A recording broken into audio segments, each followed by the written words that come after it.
Me dijeron,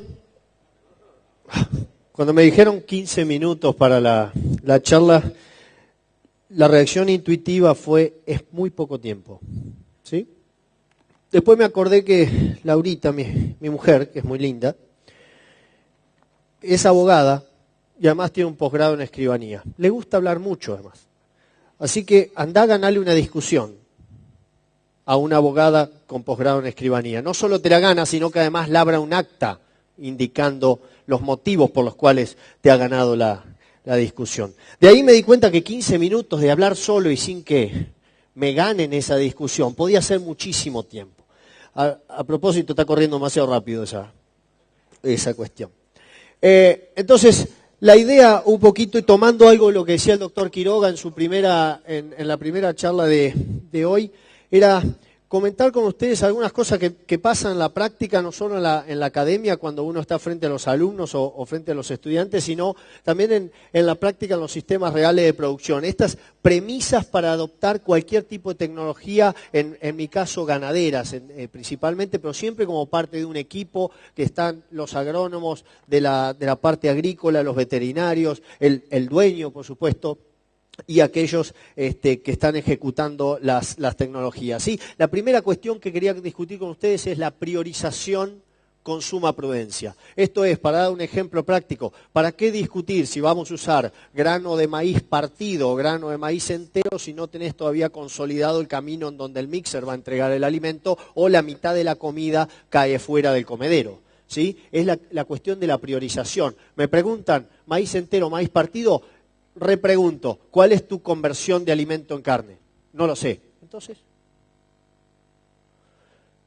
lo segundo es la simplificación. Cualquier nueva tecnología debería ser simple, pero no entendamos por simplicidad un primitivismo innecesario. ¿Qué quiero decir con esto? Yo puedo estar trabajando con una tecnología que necesariamente va a complejizar un poquitito más el sistema, pero debe ser simple para que pueda ser aplicable rápidamente y para que yo pueda convencer al jugador clave, que primero tengo que identificar. ¿Quién es el jugador clave a convencer? ¿Es el dueño de la compañía o quizás es ese que tiene que ejecutar esa tecnología todos los días? ¿Sí? Una vez que uno identifica ese jugador clave, se concentra en él para tratar de lograr el convencimiento. Sin convencimiento no hay adopción de esa tecnología. ¿Sí? Y lo último es la prolijidad. No hay tecnología bien aplicada si uno no es prolijo. Un ejemplo clave lo veo, me parece, en esa foto. Ese es un sistema de silaje de autoconsumo que mucha gente dice, uy, qué desperdicio que tenés y que un montón de otras razones. Yo digo, no, depende de la prolijidad de quien lo hace.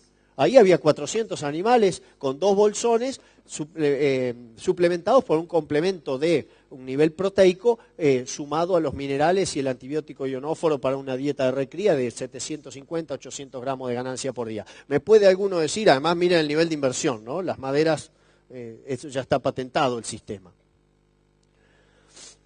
En la cría, yo creo que lo primero que tenemos que hacer es desterrar ese viejo approach del rengo en el safari, ese que cuando aparece el león dice no corran que es peor, ¿sí?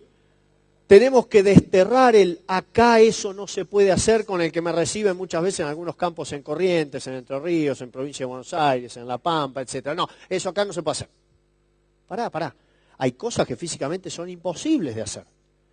Pero pensemos, como decía Lalo Mir ayer, pensamiento lateral, busquémosle la vuelta. Si estamos convencidos y tenemos gente prolija, quizá podemos encontrarle una vueltita de tuerca para ingresar con las tecnologías. Prioricemos qué tecnología es la que nos conviene. En el caso de la cría, yo creo que la ambientación y el manejo de los circuitos, entendiendo esto por casos prácticos, decir, bueno, tenemos 4 tipos de ambientes en campos de cría complicados, en zonas agrícolas. Puedo hablar del Seguila Oriental, que lo conozco, y de otros grupos CREA de la zona, en donde podemos tener ambientes muy malos, ¿sí? Le llamamos letra D, ¿sí? Y después están los otros, los mejores, A, B, C y D, entendiendo por A un ambiente que no es agrícola puro, pero que soportaría una buena implantación de festuca, digamos, una pastura de suelo marginal. Si yo puedo ambientar el campo de cría, intentar el manejo en forma de circuitos, con monitoreos bimensuales, en donde se esté trabajando en el estado corporal de la vaca y en el estado del recurso forrajero,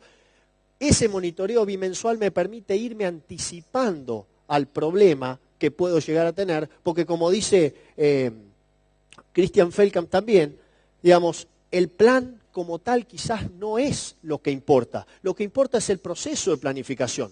Porque en ese mismo proceso yo imagino mi plan A, pero al mismo tiempo tengo un plan B por si lo que sigue falla. ¿Sí? Los pastoreos horarios son algo en los cuales vamos a tener que entrar como criadores. ¿Sí? ¿Qué es pastoreo horario? Un ejemplo que estamos haciendo en varias zonas, también la zona sur y parte en zona norte, son pastoreos de verdeos o de pasturas por horas arrancando a la tarde, ¿sí? Para que el pasto tenga más materia seca, tenga más azúcares contenidos y durante el resto de la tarde y la mañana siguiente pastoreo de diferidos, puede ser, un caso típico es el sorgo, también podría ser maíz, que entonces complementa la dieta en la cantidad de materia seca que necesita ese animal. Estamos haciendo muchos mejores preparto, ¿sí? Casi que en muchos campos uno está trabajando como si fuera el periodo de transición de la vaca lechera. Y es hacia donde tenemos que ir en la cría. Trabajar en el preparto, porque eso, lo sabrán aquí muchos técnicos, reduce el tiempo que pasa la vaca en anestro hasta que aparece el primer celo. Entonces, se realiza ese tipo de manejo de pastoreo sándwich, en donde uno tiene 3 horas de verdeo, tenemos la proteína, tenemos la fibra digestible, complementado por materia seca de los diferidos, que también podría ser un campo natural, ¿sí? Diferido desde el otoño, combinado con, en el caso de los verdeos verdeos de verano diferidos, estamos trabajando con algo de grano también. La suplementación, digamos, la nutrición de la madre y el feto viene de la mano con eso que hablaba ayer Cristian de la nutrición preparto y sus impactos no solo en el peso al nacer, sino en el peso al destete y en las características reproductivas de la hembra, hija de esas vacas que fueron suplementadas, y las características de esos machos que van a tener mejor calidad de carne. Cuando pasamos a la invernada, que en algunos campos está integrada justamente con la cría y va a aprovechar los efectos residuales de largo plazo de una buena crianza del ternero, el foco va a estar puesto en la recría. Y debería hoy estar puesto en la recría. En esta región muy agrícola, uno tiene la oportunidad de incrementar los kilos durante el periodo de crecimiento del animal en otoño e invierno, utilizando, por ejemplo, esto que decía el doctor Quiroga, decir, bueno, podemos tener abonos verdes, podemos tener verdeos, esa siembra por avión se está haciendo y es muy interesante. Cuando ya el cultivo de verano no está utilizando agua, se siembra el verdeo por avión, se puede aprovechar ese verdeo, cuidando el suelo, cuidando la parte ambiental, por supuesto, de forma tal de no, de alguna manera, de no perjudicar al cultivo que le sigue. La nutrición temprana, ¿sí? Ese punto del destete temprano es clave porque termina de consolidar los beneficios logrados en el periodo de gestación.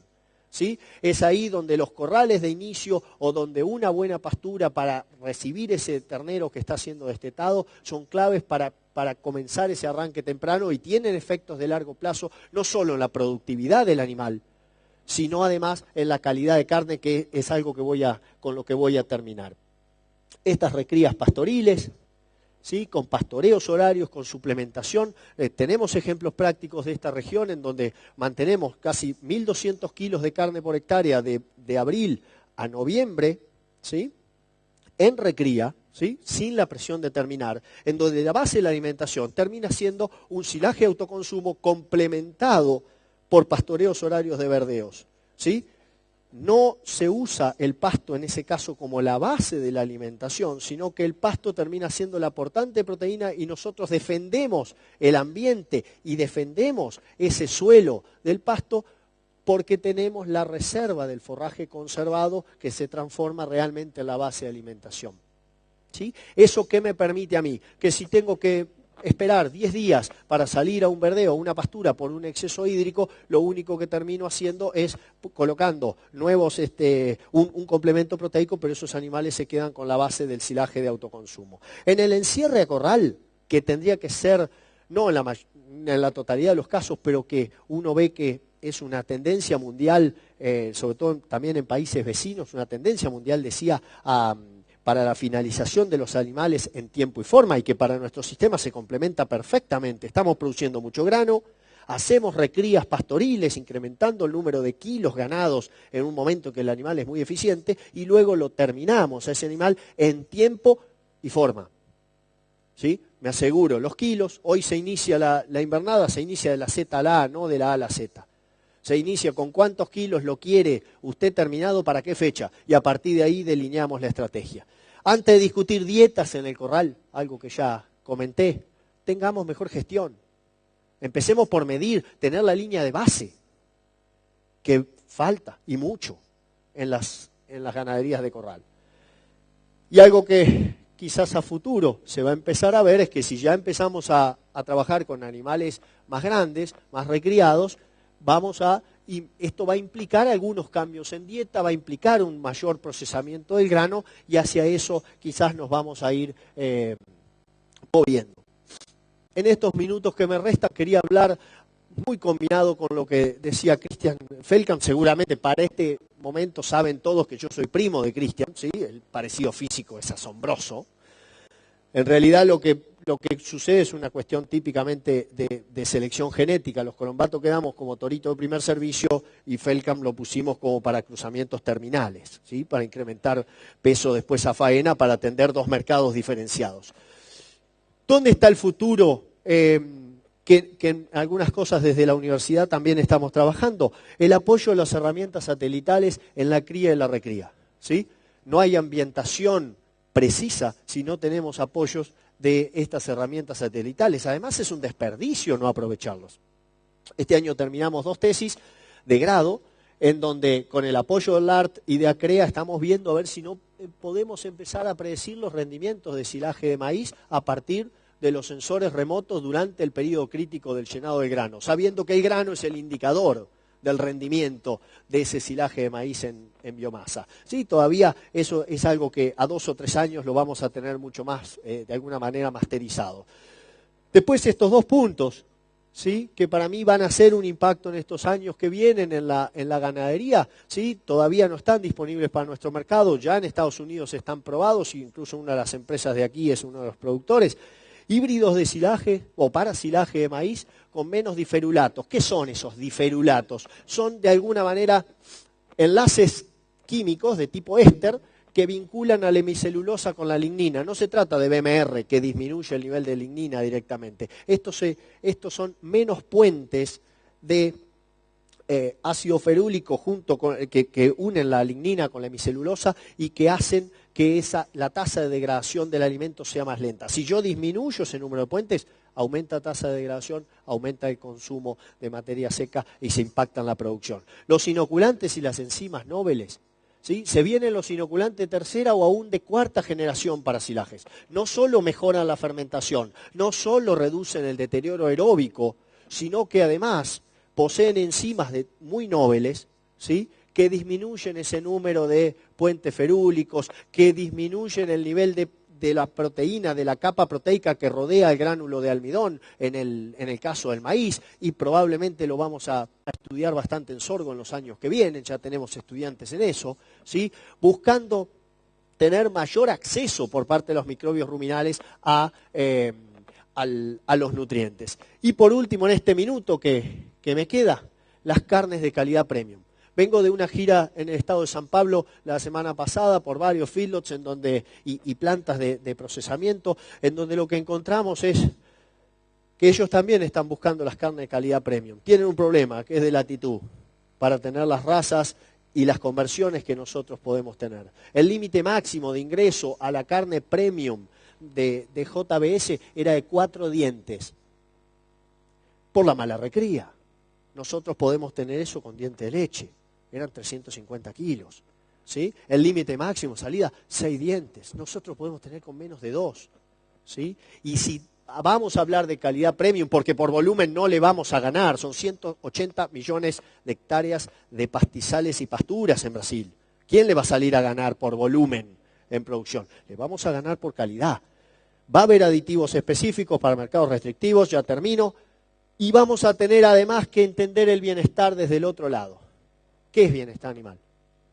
Ausencia de barro, no la vaquita brincando por el prado. Ausencia de barro, el gran enemigo de nuestros sistemas. Muchas gracias.